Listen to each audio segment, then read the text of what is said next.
Well, hello everyone, Texie88 here, and welcome to another review. And now I'm taking a look at the Super Nintendo version of the Capcom smash hit Street Fighter 2.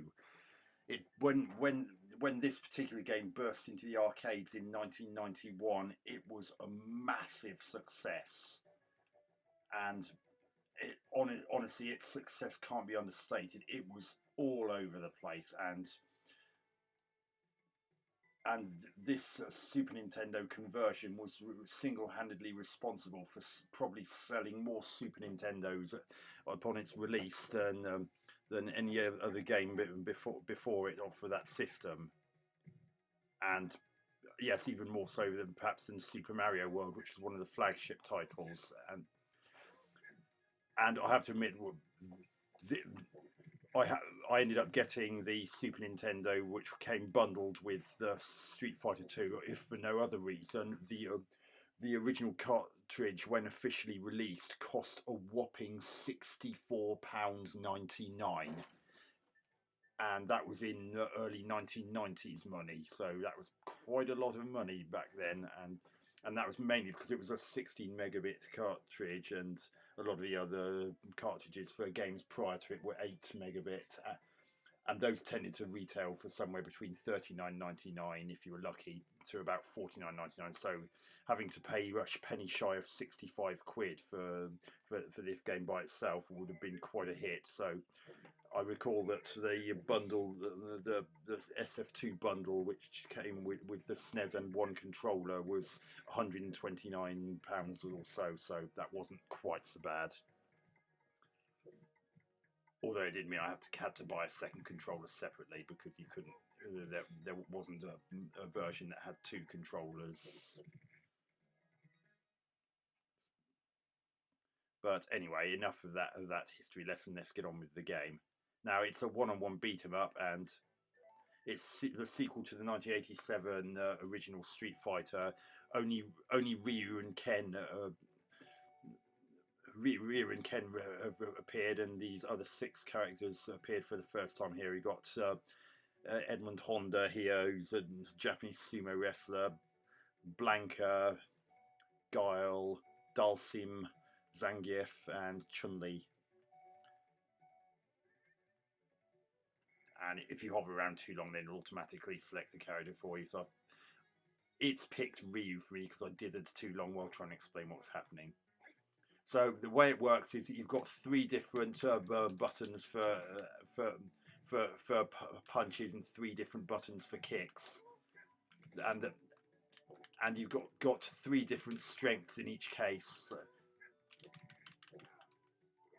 And if you're close up to your opponent, they're either melee maneuvers or throws that your character does. What he or she does depends on the character you've selected.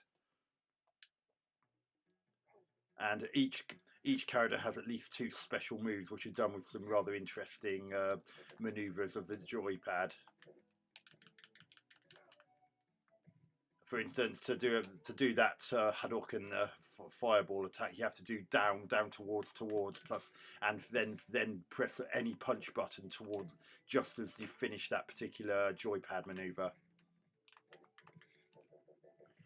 Now, people kept saying that this was arcade perfect, and I assure you it is not.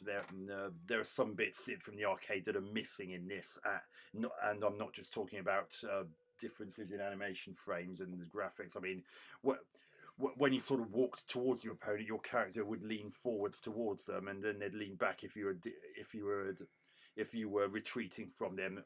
That aspect is lost in this, and that's just one example.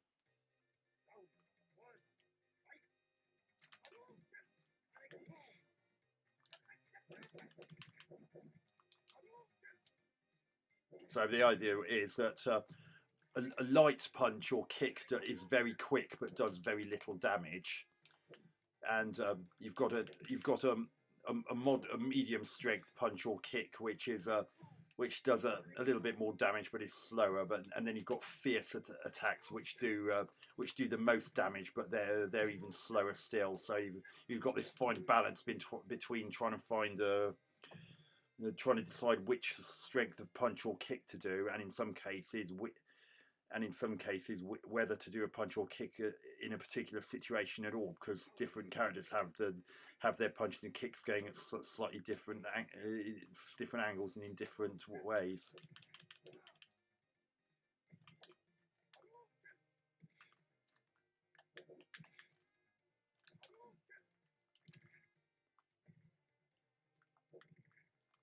Now, one thing that does irritate about this game, I don't know whether it's actually going to happen during the course of this review, is that the computer opponents do have this penchant for cheating.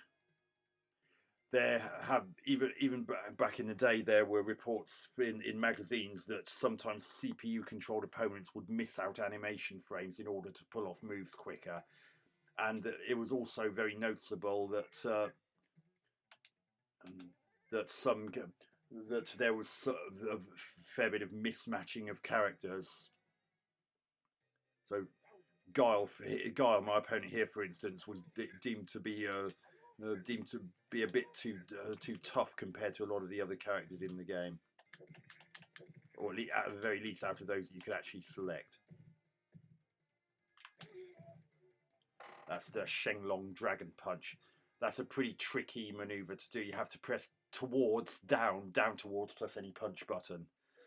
That's a bit of a fiddly thing to do at the best of times, but it's a nice way to finish off your opponent, especially if you get a perfect. Which now you can block attacks, but if you block a special move, then you'll still take damage. It's just you won't take as much damage.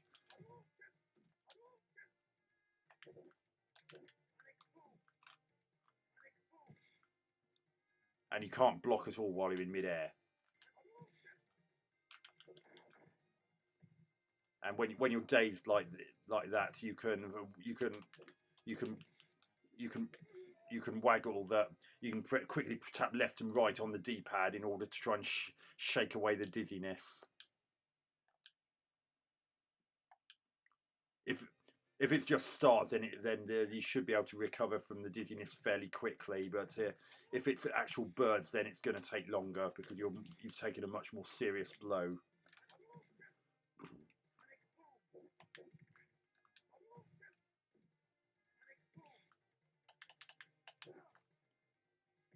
And luckily, the Super Nintendo had the requisite six button control method required to play the game without having to make sacrifices. Oh, darn it! So close.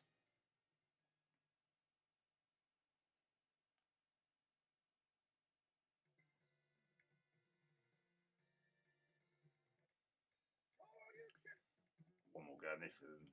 This time I'm going to pick a different character. Now this is Dalsim, Indian yoga practitioner. Now his punches and his limbs can be extended. So focused is his mastery of yoga. The yoga fire is pulled off in exactly the same way as the Hadouken that Ryu do it.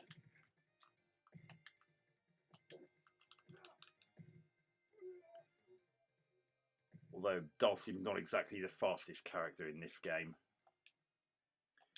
And what happens is when you pick a fighter, you're required to battle against the other 7 characters and.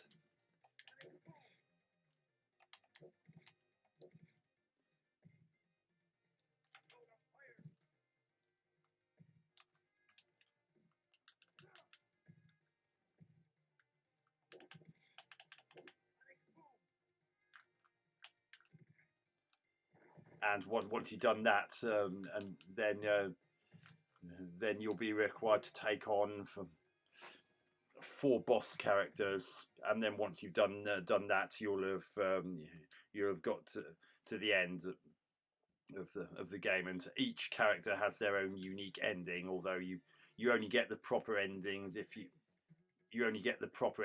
manage to.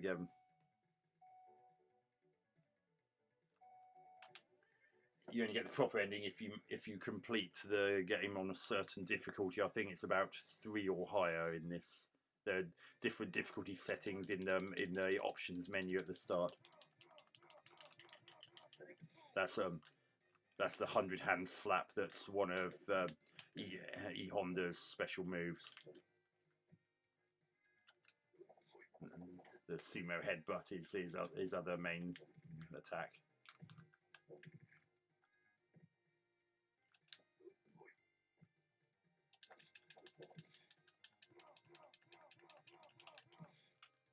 Yeah.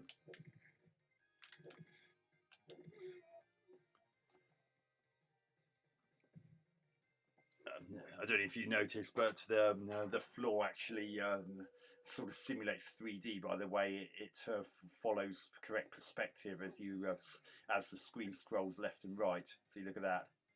I get the feeling that was done using the SNES's Mode 7.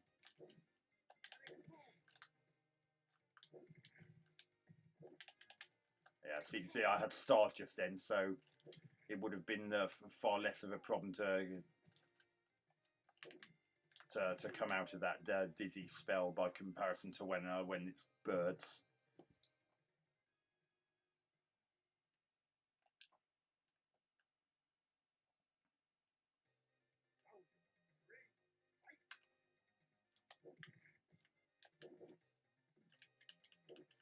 Generally, the game plays really well, although it does seem a bit slow-paced by today's standards.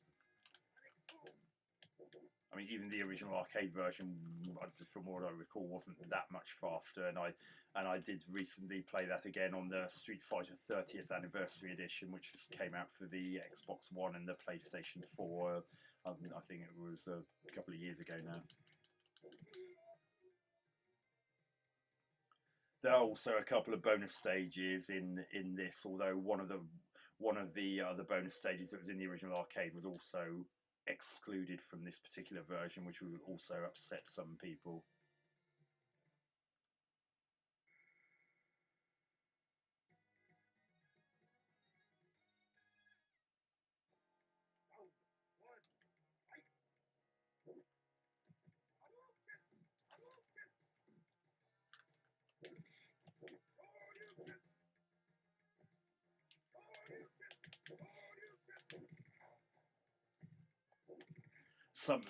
Some character strikes can actually do a double hit if you're close enough.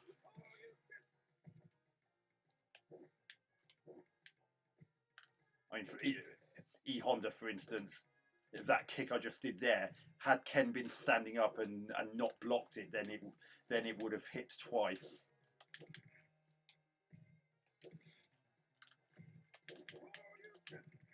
Like that, see, double hitting. I think, as far as I know, every character has at least one double hit attack, but it only double hits like that if you're close enough.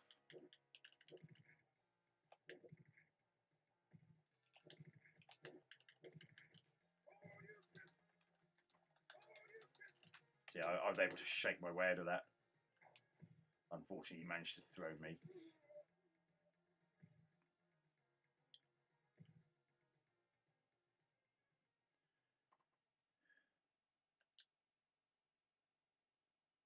Even though the graphics are different to what's in the arcade, they're still really well drawn and animated.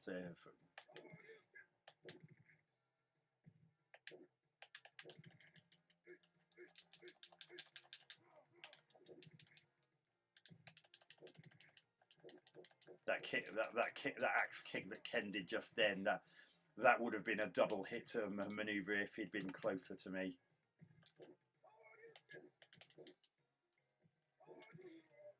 Right, I'm gonna wind up the review now. There, I wasn't playing seriously. It was just this is just a review. So that's Street Fighter 2 for the Super Nintendo.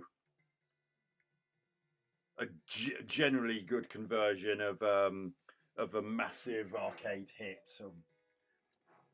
Although it does have some flaws that make it less fun than it could have been, especially compared to its original arcade version.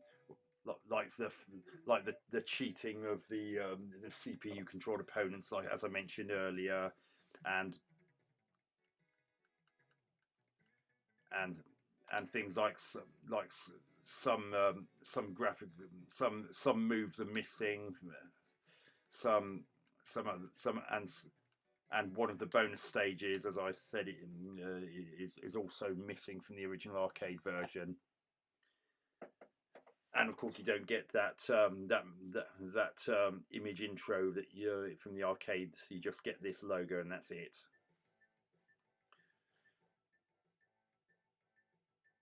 But it did help. It did play its part in making the Super Nintendo the successful console that it later became. Especially when Nintendo agreed to have a Street Fighter 2 bundle with the console, which meant that they were effectively getting the game for less than if they were buying it separately. Because as I said earlier, it was very expensive on official release compared to the price of other Super Nintendo games that had come previously. So graphics are really quite nice. By and large, it's all well animated and detailed and nice colour, and makes good use of the SNES's really good colour palette. Nice use of Mode 7 on the floor. Some layers of parallax are also there. I mean, in E Honda's background, it actually takes place in a sumo bath, and if you look carefully, you can see the bath, even see things like the baths following the three-dimensional perspective. Not quite as sharply as in the arcade version, admittedly, but it is still there.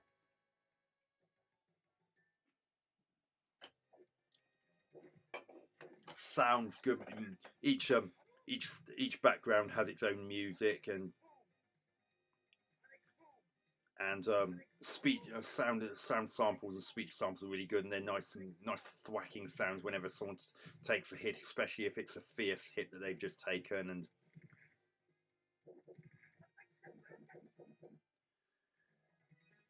so can't really complain about the sound.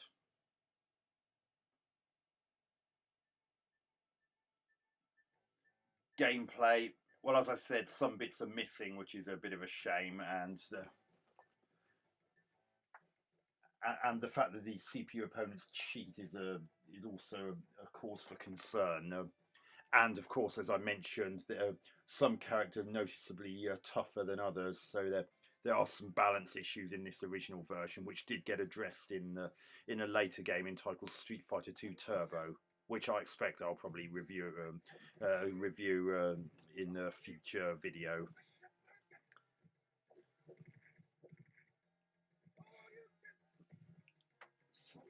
So I think I'll give this Super Nintendo port of the original Street Fighter 2 7 out of 10. I mean, the fact that it was so expensive on initial release is also one of the deciding factors in my final verdict, as well as those aforementioned flaws. So I think under the circumstances, 7 out of 10 is quite reasonable.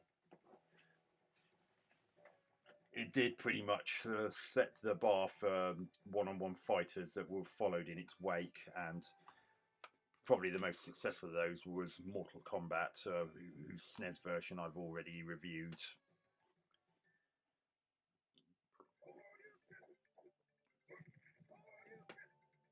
So anyway, I hope you enjoyed that review. Catch you on another one soon.